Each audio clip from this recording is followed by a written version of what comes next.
Of course. Well, first and foremost, welcome everyone. If you want to continue to tell us about how cold it was where you're from, I know we live in Charleston and we had snow, so we'd love to hear where you're from. Soon, Lewis and Kate are going to get started, and they're just going to send the recording later if you have something that you want to go back to. And now I'll turn it over to Kate and Lewis if you guys want to do a little background. Sure. I'm Kate Schlarf. I'm the VP of Growth Marketing here. They put on the screen my email, and then also we're on Discord. If you are in MSP Geek, Halo, PSA Discord, Tech Degenerates, you can find me in there. My background is in marketing, heavy in Fortune 500 and now in SaaS. But I also work doing project management and marketing. So if you have questions, I actually use our tool as well myself. Our entire marketing team uses it.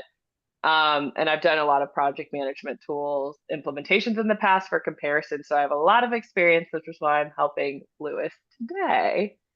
Lewis, you want to introduce yourself? Perfect. Hey, everybody, Lewis Bagdonas. I am a program manager over our MSP market at Moovila.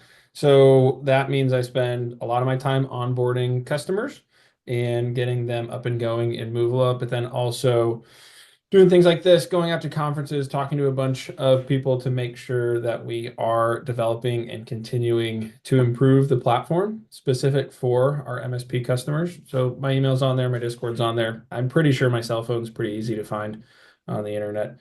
It hasn't changed for a while. So happy to talk after this to anybody, answer any questions as well. Awesome. You want to keep going? Yep. Today we're going to talk about, we're here to talk about project management trends. We did this last year and we kind of hope to make this an annual thing, talking about what we saw last year in 2024 and then talking about things that we expect to see into 2025. Well, also in the 2024, we've got a few things talking about what did actually come out of what we said last year. We'll give you a time at the kind of after that to ask questions. And then I know we had a lot of new people sign up. So we'll leave some time at the end to do a technology demonstration for those of you who've never seen our AI-driven project and resource management software. Lewis will give kind of a brief run through on that. But we want to spend a lot of our time on the trends and allow you guys to ask questions. Don't hesitate. If you have a question, you can either put it in the general chat. We'll try to keep an eye. Or you can put it in the Q&A section and Colleen will read those to us when we kind of jump down there. But if I see any come in during, I'll try and kind of answer them while we go. So with that, for those who are new, who is Moovila? Who is this company that you joined today? We're the leading AI project management automation platform for MSPs. I do want to say, because I think I saw a few people sign up that aren't, they may be in-house IT or they're not like squarely a managed service provider in IT services. That's historically, that is our focus within the last few years, but we do have experience in construction, project management, financial services, education, and a bunch of other spaces. So this information will still be relevant to you if you are not an MSP.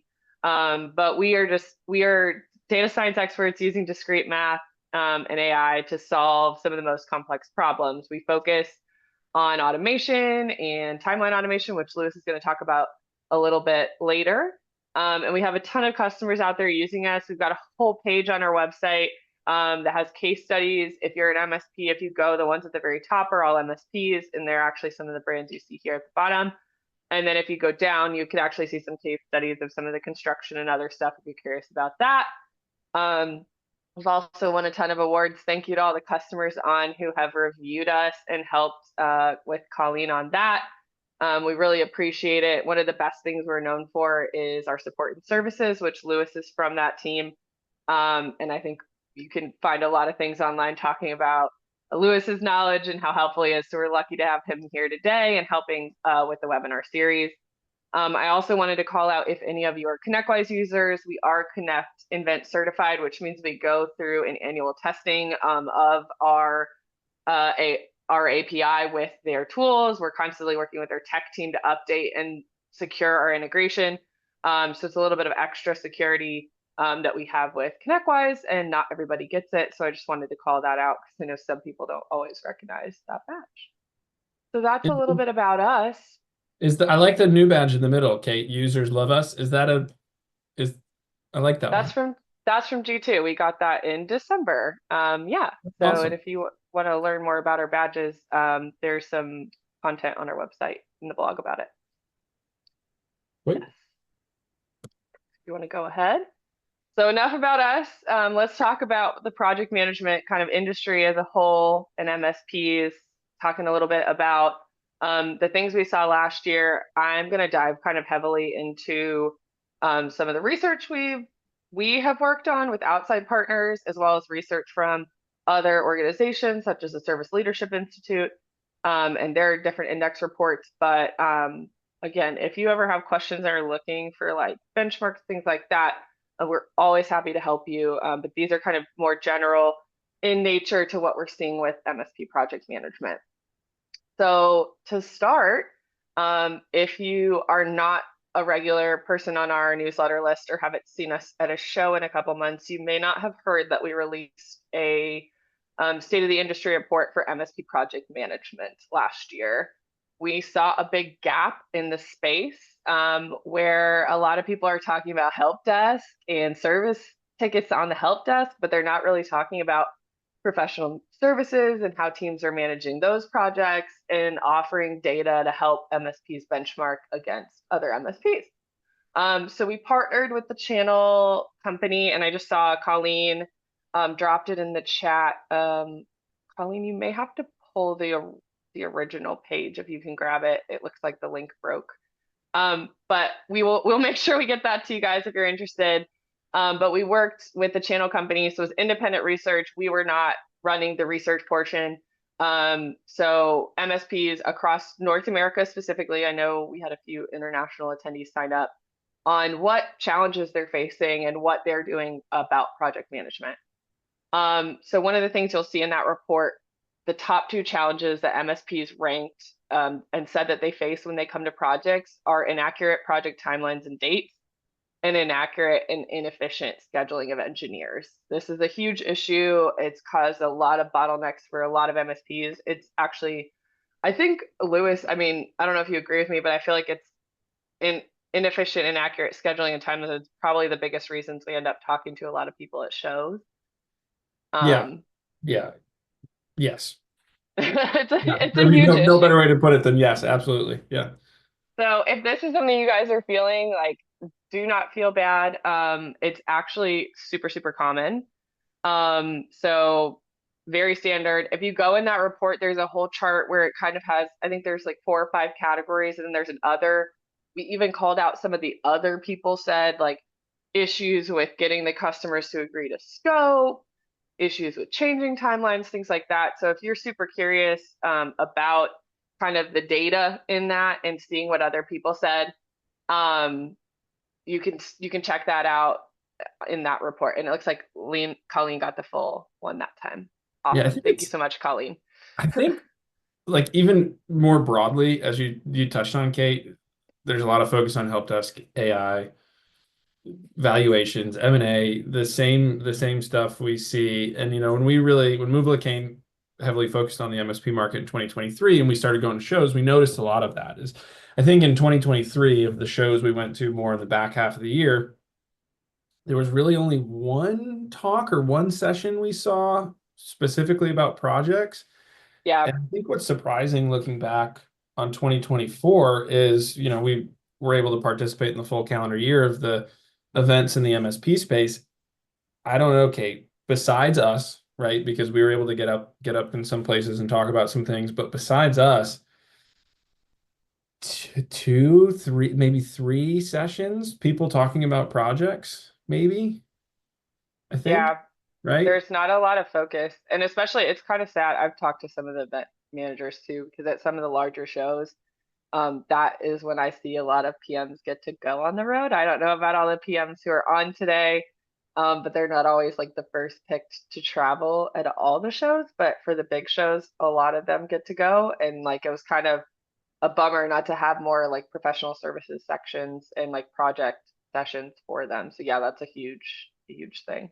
Yeah, and it's a big portion of the business for a lot of MSPs. And if you look at the SLI and some of the data that's out there, it's it's a big portion of a lot of people's businesses, and I think more focus and attention is being brought onto it. Hopefully, we like to think we're helping with that and helping improve it for everybody. But I would like to see some more people. It's talked about, but there's not. I don't know. It's just you're right, Kate. The PMs get to go to the bigger shows. There's not a lot of stuff like that. There is still, of course, awesome content out there, and you can listen to what else is coming. And if you're in the professional services world for an MSP and a project manager, your brain thinks and you hear things like, "Oh, automation. Okay, that's going to mean if my company is going to start selling a lot of that this year, I'm going to have a lot more Hmm. projects focused on that. So I need to start brushing up on, what do my work plans need to look like and what are those tasks and steps need to look like." Yeah, that's a big one. Yeah. Well, speaking in that vein, we saw a lot. This kind of goes with the next bullet. 30% of MSPs are talking about how they actually use their PSA to manage projects, so they may not even have those automation capabilities. I'm actually going to launch a poll. Sorry to surprise you with this, Lewis and Colleen, but a poll just so Great. we can kind of see and hear what MSPs are using. So I'll leave this up for a second or two while I'm talking about this one. But answer for us kind of what you guys are using. You can actually see this in the report as well. It's very much broken down in there, but you can kind of see a range of what people do use. We're not shy. You'll see the names of some of our competitors and other tools in there, such as Asana, Smartsheet, which are disconnected tools, and I'll talk about that in a minute. But MSPs are kind of all over the place on what they're using for projects, and I think that's like showing that they need something more. Like they're out there, they're searching for something more. And we saw this in 2023 as well, but like in 2024, it's like more than ever as people increase their projects, they know that they need to use something. And they're trying to make their PSA do, or they're using other stuff, but it's kind of a mix. So I wanted to kind of do it here just so everyone could see kind of what other people are doing in that are attending today. So I'll give it another second. I'm gonna end it so you guys can see. Yeah, and that is a great. I love that poll because it's one of the first questions we ask when we start onboarding new customers is, okay, what other legacy systems are out there besides your PSA that we're integrated with? Do we need to take a look at, put a plan together of how we're gonna get you out of there? Yeah.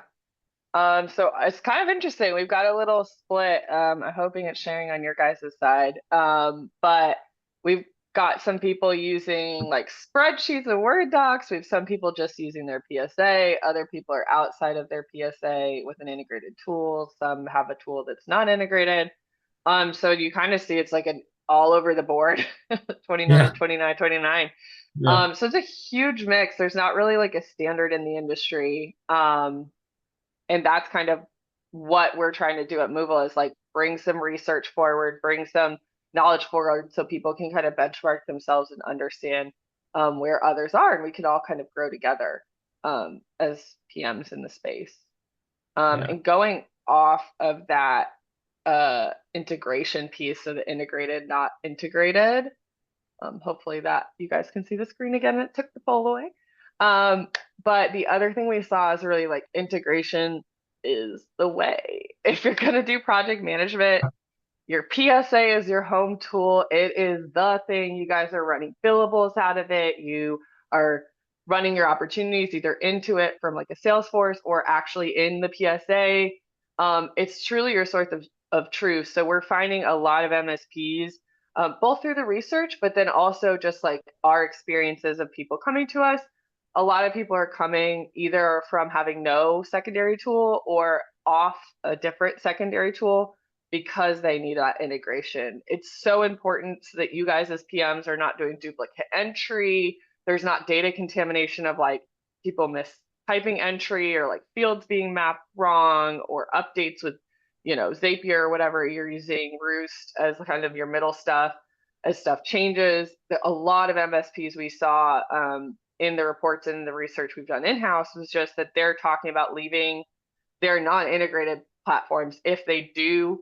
So if they've gotten mature enough to use a project management tool, I think there's an element of like getting yourself to that maturity level. And we'll probably do a whole other webinar on that, on project maturity levels.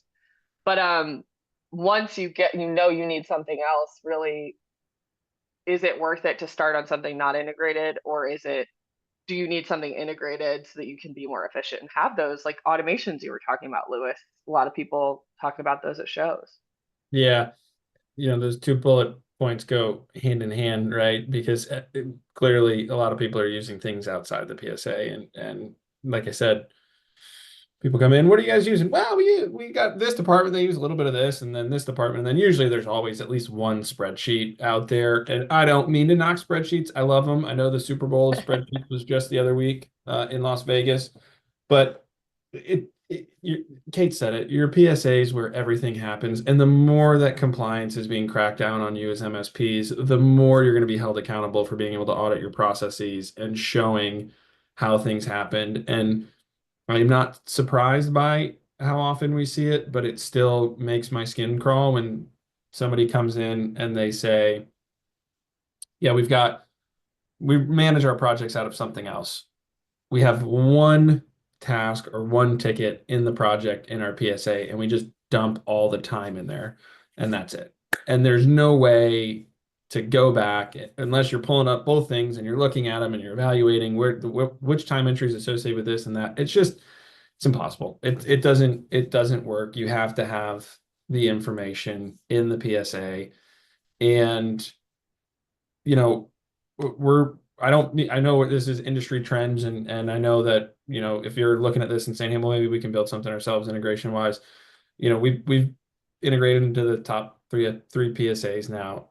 And I'll be honest, it's not easy, right? We have a full team dedicated to manage it. And and especially because, there's things are always changing, right? I mean, automation keeps coming and things are being upgraded and enhanced, and it's important. And it's not easy. It's not easy for sure. So I think everybody started to realize that. Absolutely. Hey, we've got to stop doing this in disconnected systems. We've got to be able to have one source of truth, and that's what we're here to help with. That's awesome. Thanks to Patrick. I think you just sent that to the host and panelists, but I totally agree with you on those statements. Do you want to go to the next one, Lewis? Yeah, absolutely. I am gonna just say that I think you probably meant to send it that way, Patrick, but if anyone's trying to send stuff, you can either message us directly with host and panelists, or if you hit everyone, you can also have a chat on the side if we bore you at some point, or you want to have your own opinions on any of these, chime in, because I love to hear what other people are thinking too, especially because you guys are the PMs, you guys are the ones on the ground floor kind of like dealing with a lot of it. So next I'm going to kind of speed through some of this. I want to mention that integrations is something we called out, and if you watch the recording of this exact webinar last year, it was something we kind of had a hunch we thought would be a trend last year. It definitely happened. This next one is another one that we saw a lot of happening. The best MSPs are out there standardizing their services, they're templatizing. I know it can feel like our services are super complex and that, we have to do it custom every time, but there are ways. And we see the best performing MSPs that we work with embracing templates and templatizing, even if they have to combine them different ways, so that they are more consistent in their work types and their work assignments and their durations and all of those things. And also review processes, they're looking at they're reviewing those templates, correcting them, and using that to improve the scoping if they're using their template in their scopes. Is there anything you want to add on that one, Lewis, especially because you're more working with people on templates? Yeah, no, you covered it. I mean, really, if we look back on 2024, and especially late 2023, a lot of people coming in were saying we can't templatize, everything's so different. And we really don't hear that pushback as much anymore. I think people are realizing that, okay, yeah, if I look at my offerings, I can templatize these to a degree.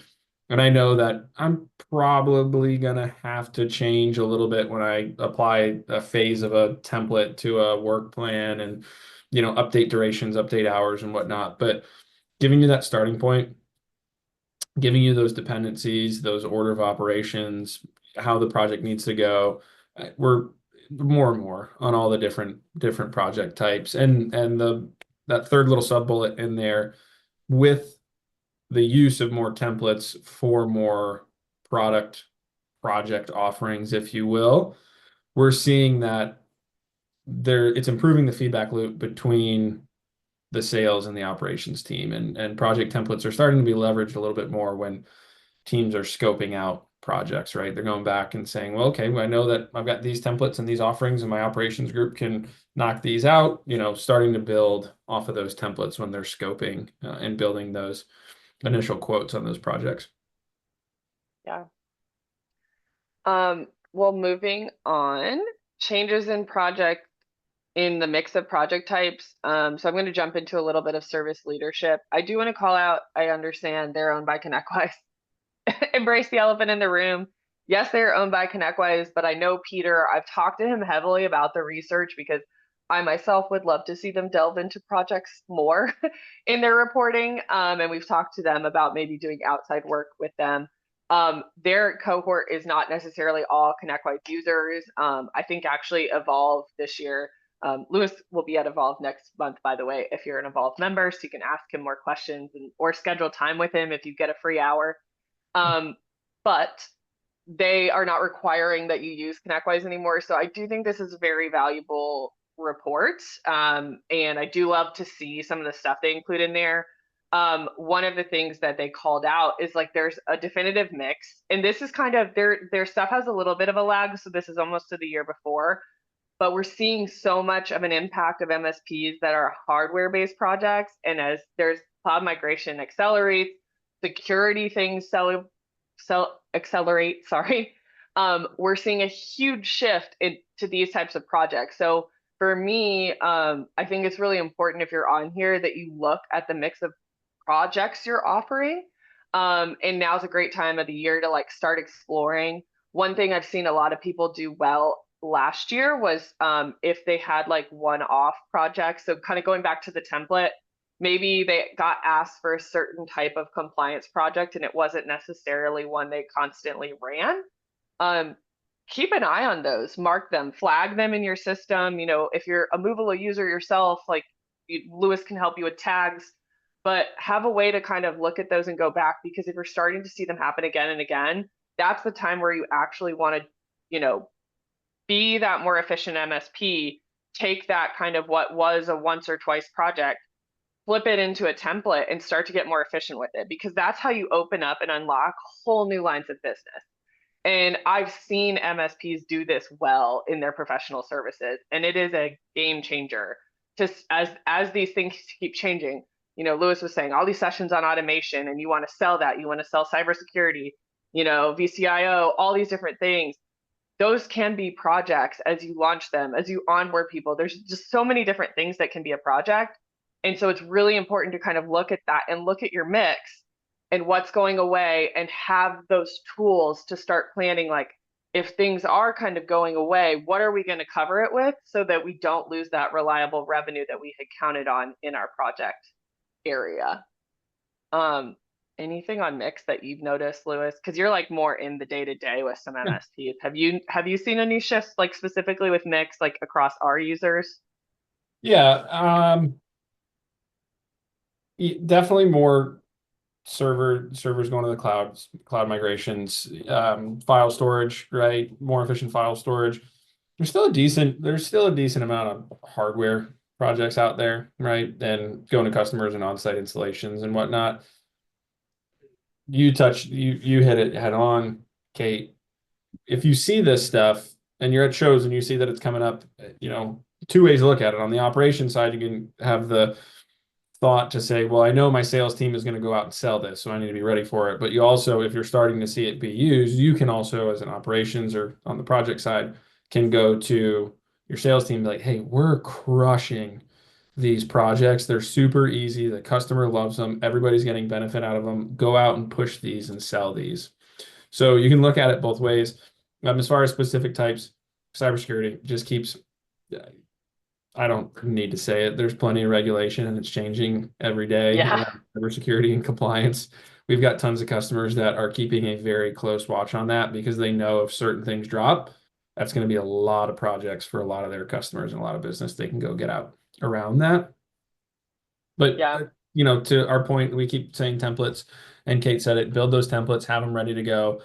And then the last one, I guess, on automation, I saw one of my favorite things I heard favorite two things I heard at a show last year is one person was like, well, I think automation could potentially, and this was a conversation, and one guy said, I think automation could completely get rid of projects.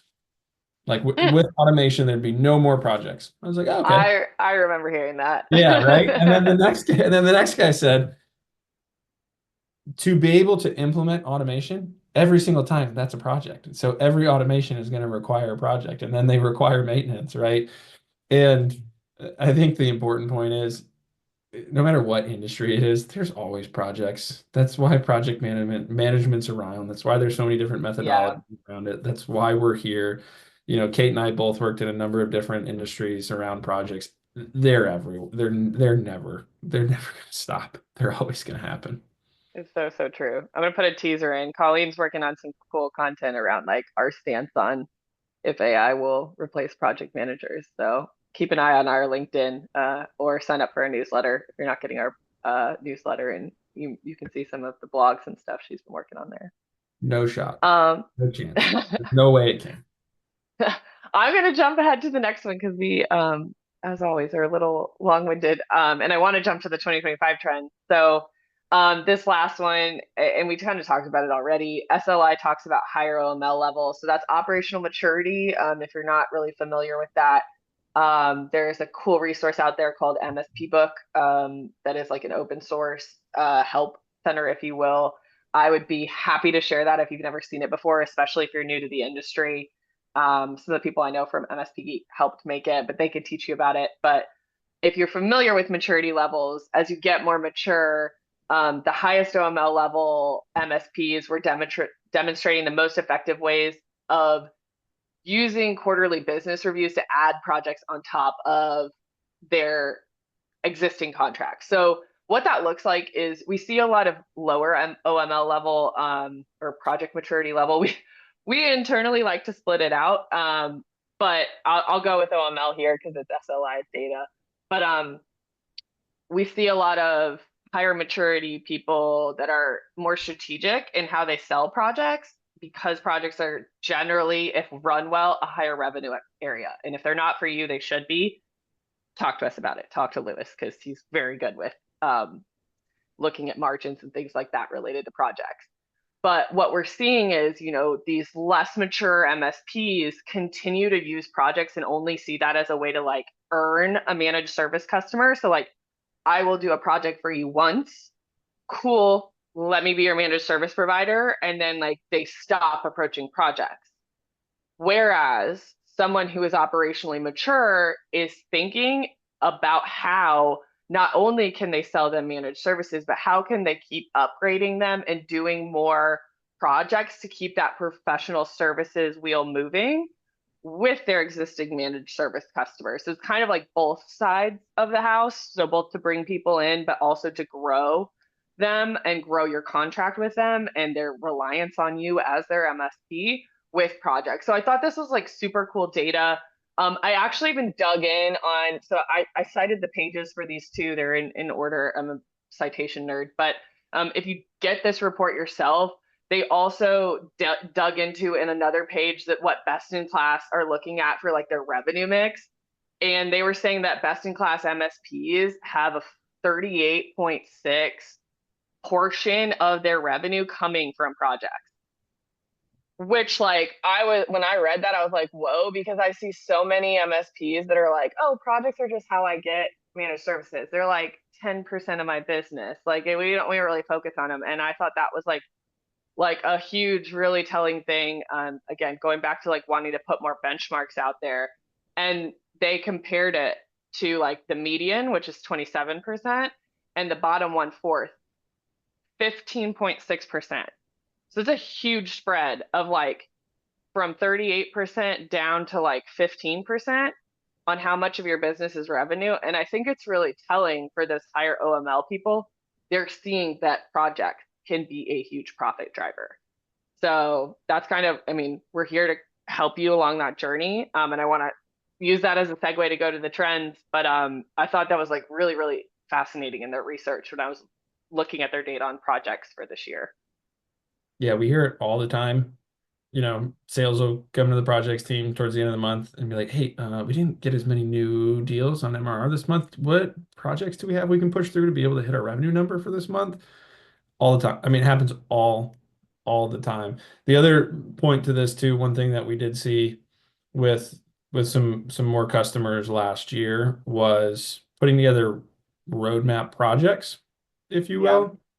And essentially, hey, customer, as your business can, understanding their business, as your business continues to grow and the things that you're going to need to do with your IT to be able to get there, they're going to require these projects. We're going to need to run them at this time. We'll run them in this order. And even kind of having a high level project with inter-project dependencies from there out to the actual project. So you can update and see when that's completed and whatnot. So it's just a nice overview and visual for the customer to be like, hey, here's everything we got to do, right? And if you don't do this, then this pushes out later. So if you call me and say, hey, why haven't we done this? You can tie it and show them directly what that reasoning was. So Awesome. Well, with that, let's switch on to 2025. I'll let you yeah, take it away and yeah, talk about some trends, and then we can show some of how these play into our product. yeah, perfect. So, you know, we saw, and Kate referenced SLI, we saw the previous year that project margin, professional service margins, project margins started to go down. We saw them start to come back up last year. And I think, people are going to always continue to focus on margins. And the first point there is we saw it in one of the community channels, right? That someone said projects don't need to be loss leaders. And I love that. One, probably because I used to work in retail, so it clicks right away for me. But for those of y'all that don't know, the biggest loss leader out there in the world is diapers. And retailers do not make money on diapers because they're so bulky and they take up so much space that they cost a lot of money to ship, and you just can't make a lot of money on them. But you have to carry them because new parents need diapers and they come to the store, and when they're there getting diapers, they're also picking up formula and a bunch of other baby things, right? So it's something that brings that customer in to be able to get sales elsewhere. And people are realizing that projects don't need to be that. And Kate alluded to it a minute ago. You don't need to sell projects at a terrible margin just to get a managed revenue contract. Now, do you look at the risk reward on those? Absolutely. I'm not going to sit here and be a hardliner and say never do it. But I also would argue that, if you set that benchmark for your customer that, yeah, we can give you projects at a super cheap price and you get them in as a managed service customer. And then when you have to go and do another project and you quote it double what the other one did, they're going to say, why is this so much more expensive? Right? So projects do not need to be loss leaders. And I think as we see more templates and talk more about templates and really understanding the cost and the hours that go into the projects, you're going to be able to fine tune what you're offering and what you're able to sell things at. I hate to see people lose money on projects. I hate it.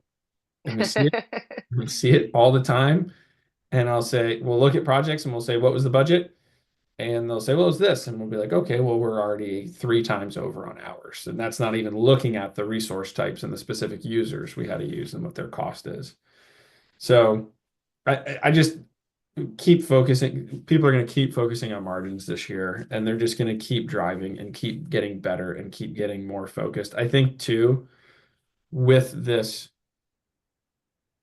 standardization of products, I think we're going to see people start to look at it not as much. You're going to set your overall budget goal of 55 or 60% or whatever for professional service margins, but I think people are going to start to get really detailed in on project type. Like, hey, cyber projects, not a lot of people out there doing them. We're really specialized in this. We should be making at least 65% margin on this because, we're special about it. Things like firewall, switch, wireless that most all MSPs do. Maybe we know we've got to run at a 40% margin on those. We just got to make sure we're super efficient. We don't lose our budget on that. Yeah. then the second part that is a little bit more of a little bit of a business thought process, overall MSP business or any business really is as leadership, whatever those targets are, share them with, I think we're going to keep seeing those be shared with the professional service teams and the project managers and say, hey, here's our overall goal for projects for the year. Here's our goal month over month. You're gonna have to decide what level and who gets that information because not everybody cares or needs to care about that. Everybody should because it's the health of the business, Yeah. your company, and your jobs and whatnot. But I think we're gonna see because there's more focus on the margins of projects. I think we're gonna see more people holding teams accountable to it and going back and reviewing regularly. Why didn't we make our margin we needed to on this project? Okay, so I need to know, do I need to update the next one of these we sell, or was this just an outlier, right? Because Yeah. we see a lot too.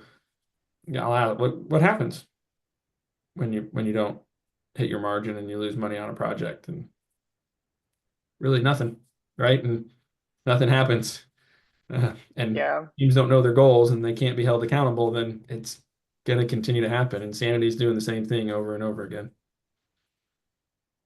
Yeah, and we've got some cool resources. We'll talk about where to find our resources at the end, but if you don't have project KPIs and like goals, I mean, whether they're tied to margins or other things, we've got some resources on that around like setting KPIs and stuff too. So that might be helpful for some people if you're hearing this and going like, oh my gosh, like not only does my team not know margins, but like we don't even have like goals set for our project area. Maybe it's new. There's a lot of MSPs where I've heard they're just now hiring a PC, hiring a PM. So Yeah.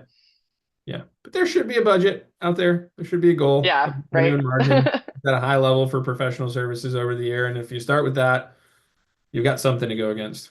But I was surprised to learn last year that there's there's not as much of that happening as I would have hoped. Yeah. Yeah. So next one, and we've hit on this a good amount, right? In 2024, we saw a lot of people realizing, yeah, I can build templates around my projects. And I think we're going to start seeing those continue to be used, continue to be created for those different areas that we've talked about with cyber and automation and compliance and cloud migrations and whatnot. And as we talked about as well, we saw it a little bit with some of our customers last year using their project templates to quote their new projects and their new offerings to their customers. And I used the word feedback loop before, and really it opens the window and it allows the sales team and the operations team to work together. And I think what it's going to do is it's going to help eliminate a lot of finger pointing. Just we all know sales and operations historically just always butt heads, no matter where you're at. And what we've seen is because operations and sales are working through those quotes together and maintaining them and updating them and talking and saying, hey, why did this go over? I think we're going to see more and more people do that and use their project templates to build out their quotes because people are tired of getting a signed quote and saying, what? There's no way we can do this project in 20 hours. Why would we ever offer that? And one thing I actually talked about this morning with a customer was it was this very thing. And what I'd said is, I would go to your sales team and I would argue, hey, please leave the hours where they're at, right? We think it's going to take 100 hours. Don't mess with the quantity of hours that we have. If you want to discount it, we understand. Please do that based on the bill rate, whether it's a T&M project or a fixed fee and you're getting to that total. Leave your hours where they are so you can track against them and look at that by bill rate. Because if you know it's going to take 100 hours and you sell it to the customer for 70 hours and they see that, then that's what they expect, right? And you're then having to go back and forth of what was bill rate and what was hours. And to Yep. me as well, if I was a customer, I would much rather see like, okay, wow, you're going to do a lot of work for me with a lot of hours and you're discounting the hourly rate for me. That's great. I appreciate you as a partner. So,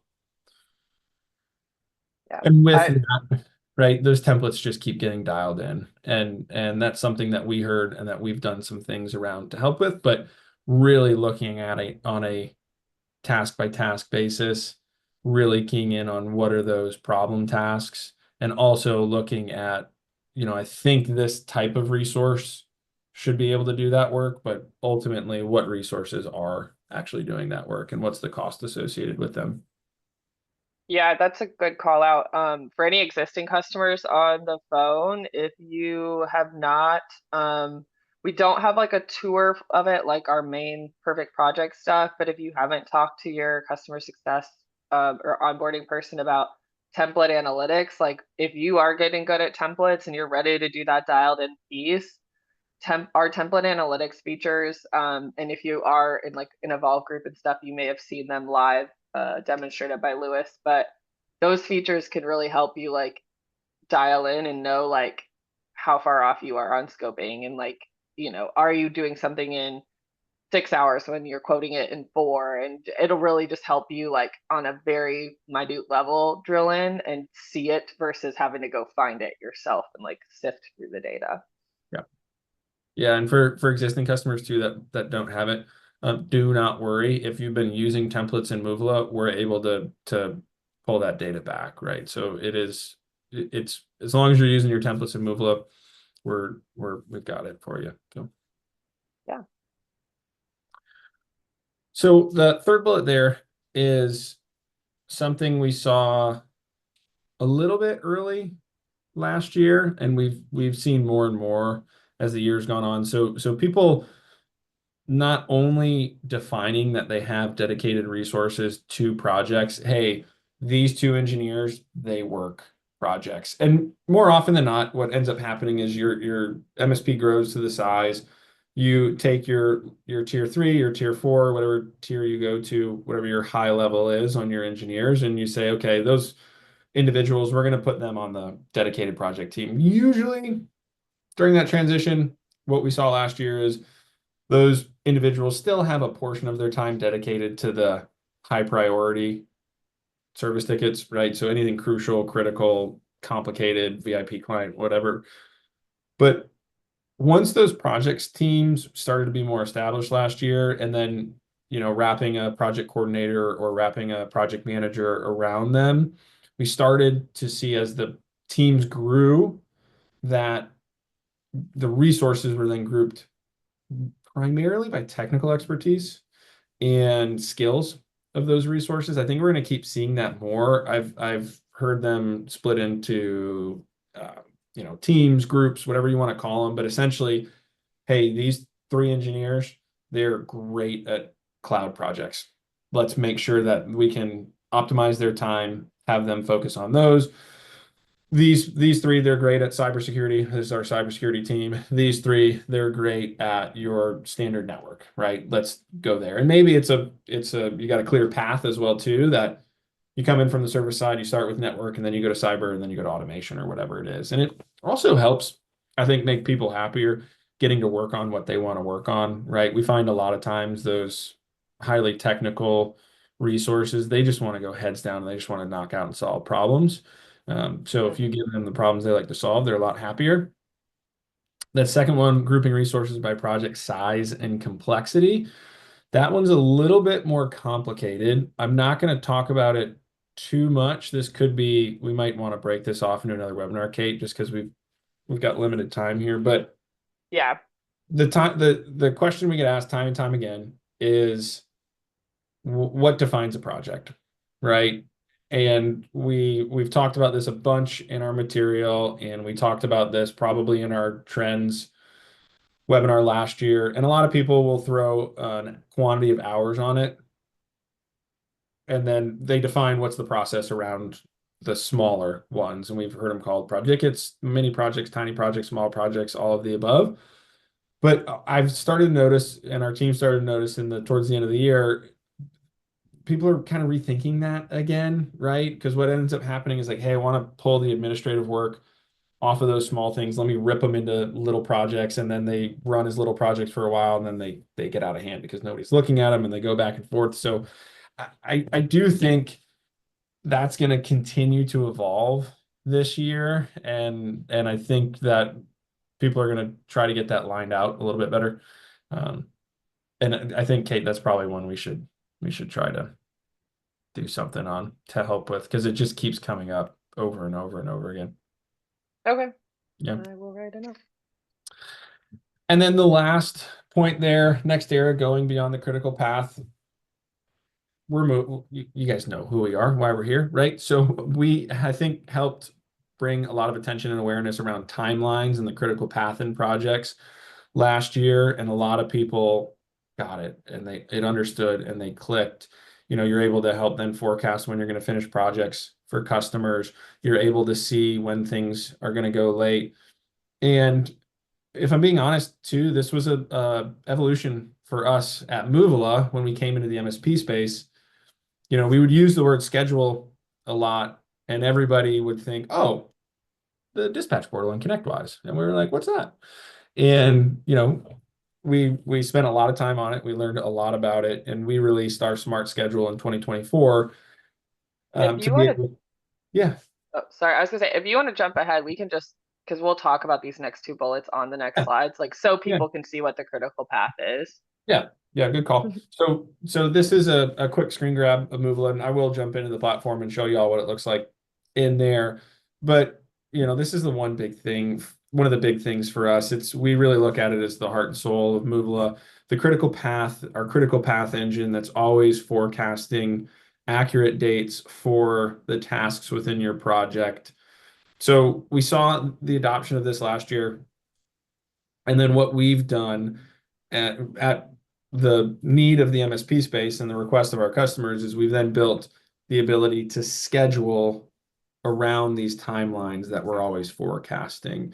And I think what we're going to see a lot this year is really how people are defining the process, how the critical path and the scheduling go hand in hand. Because now that we've seen people adopt the critical path and understand why timelines are important, they're then able to better schedule and say, okay, how far out are we scheduling? We know how often things are changing. We know we need to work around PTO and outages for customers and whatnot. So I think 2025, we're going to see a lot of people define their process around how they schedule projects. And what I mean by schedule is If you go to the next one, it'll show the schedule too.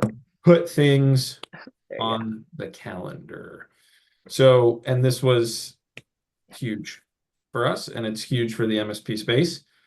But essentially now you're able to see that one pane of glass on the calendar in Moovila with if work scheduled over in ConnectWise on service tickets or Outlook or whatever it is, and then saying, okay, I've got my timeline built for this project. I've got all my tasks. I want to go ahead and schedule it. So, with the automation, with the improvements, and also just, outside of Moovila in the MSP space with the focus and the attention on it, people are recognizing that they need to set a process around it, and it can't be different for engineer A and engineer B. Well, engineer B kind of likes to do their own thing. We don't want to put it on their calendar, but Yeah. engineer A, they need to be micromanaged. That does not work, especially as you scale and you bring PMs in, and then you got to teach each PM how to handle each of those with white gloves, standardize it, and put a process around it. I think we're going to see a lot of that. I agree. Well, if you want to, just for the essence of time, if you want to skip Sure. to the next one. Next slide, we're going to go demo. Yeah, go to the next slide just real quick. If you aren't staying on for the demo, I just wanted to call out, we've got a ton of educational resources. Like, we are very focused on project education. You don't have to be a Moovila user to get these. We've got a ton of blogs with new ones coming up, typically weekly to bi-weekly webinars. We've got research and ebooks. One of them we shared today. The best way to kind of get this information is to follow us on LinkedIn, or if you want to subscribe on YouTube, we're going to be releasing some of our old webinars publicly on there, and we've got other resource content that'll come out. But I actually want to just quickly, if you have questions, you can drop them in the chat and I'll kind of try and answer, but let you jump into the software for like a 5-minute speed run, Lewis. Fast, speed, got it. If you don't have time for the speed run, here's our demo link in the chat too. Perfect. Thank you, Colleen. All right. Speed run. So this is Moovila. For those of you who have not seen it, where I'm at right now is our portfolio view. in Moovila, we've got lots of different views, all the different views you need. I know everybody likes to talk about Kanban. We have Kanban, we have thumbnails, we have dashboards, reports, everything. But this view here is our timeline view. So you've got some information on the left-hand side about each of the projects. We've got them grouped into some different buckets. You can customize the groupings, whatever works for your organization. And then on the right-hand side is just a quick snapshot of a timeline view, right? And it all revolves around the timeline, and it all revolves around your work estimates. But this is a quick and easy way to show, hey, where do projects start? Have any milestones completed throughout the life cycle? Do I have anything that's late? Where's today's date? Do I have any milestones that are forecasted late? And then, hey, is my project forecasted early? Is my project forecasted late, right? So, and this changes on a project by project basis. The other piece that probably grabs your eye in here is this RPAC score. RPAC score is specific to Moovila. It is a credit or a health score that lets you know, hey, how are my projects doing? So you as a PM or a coordinator or a leader jumps in here and says, okay, let me just what's going on with projects real quick. Pretty easy to figure out. These guys here in green, good to go. Don't really need to focus in on these yet. These down here, I probably should open this network upgrades project. The score has absolutely tanked for me, right? I am not going to go into the tanked project right now. I'm going to go into a new project and talk a little bit more about the timeline critical path paired with that scheduling that we were talking about. So let's jump into this project T245. We've got a firewall and a switch that is in a planning status. It's in triage. I'm working on building out my timeline. I'm working on scheduling my resources or finding the appropriate resources to take on this work. So I've come right into the critical path view in Moovila. We make it really easy to build dependencies. I'm not trying to knock the PSAs. The project areas and PSAs are built off of service tickets. It's true. Everybody knows it. Which means dependencies are then shoved in there, if you will, to try to make them work with service tickets. Moovila is built on PMP best practices. So we make it really easy to build all the different dependency types that you need. Even if you don't know dependency types, we make it really easy to use them, give you the information in the platform, how to understand them. And what we will do, what our critical path engine will do, the heart and soul of the platform, is we will take the information that you set on your tasks. And really, there's only 3 pieces of information we need on each of these tasks or each of these tickets. What's the duration? What's the work estimate or the budgeted hours? And then are there any dependencies on that ticket? With that, we are able to make this critical path view and show you this network diagram. We are then able to forecast the start and due date of every single task within this project. And our engine is doing this 24/7, 365.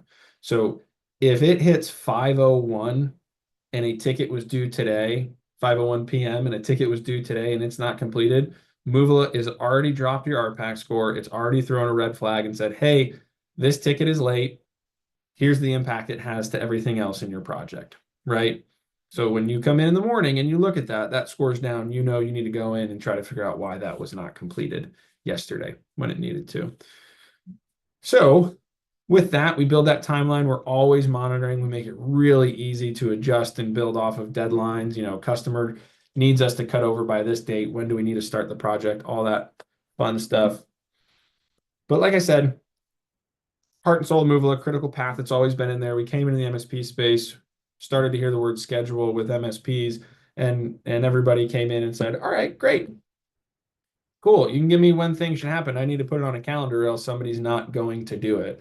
So we've evolved and we've built our smart schedule, which was able to find you the white space for one specific task within that project and show you everything else from that individual's calendar. But what we've got coming up here is a bulk task scheduler or a multitask scheduler. So now I'm planning this project. I've built my timeline. I can open the smart schedule for this project. And you've got different views in here. You can look at week, month, day, whatever you need. But essentially, you can set as many different filters in the top right here and say, show me all the tickets that need to be worked over the next 2 weeks and we will bring that list for you. You can say, okay, yep, this looks right. You can come in, you can select all of those, and then we will say, where does this stuff need to happen on the calendar based on capacity, current availability, scheduling around everything else that's on the calendar. Now, I'm hitting this on Friday. So if I go to next week, I can see there's a lot more there, but I can see that, yeah, Kyle needs to make sure he's working on that equipment Monday so that he's able to test and verify the switch config on Wednesday. You can review these, you can move them around, you can drag and drop whatever you need to do. You can hit review, you can hit save, and you can schedule all of those events or appointments in just a couple clicks there. So there's a ton to this. There's a lot of automation around it. We've listened to our customers and say, well, what about this? And what about this? And what about that? Right. So there's a lot to this. I know I went through this very, very, very fast. So if y'all have any questions at all, existing customer, any of mine or Jared's or Becca's or Bucky's, reach out. We will jump on, we will show it to you. And then of course, did I do okay with my transition here, right to a demo, book a demo? You did great. I'm gonna let Colleen wrap it up for us, though. I think we're coming up on time. Yep. Yeah, if anyone has any last minute questions, feel free to send them in the chat and we can field those.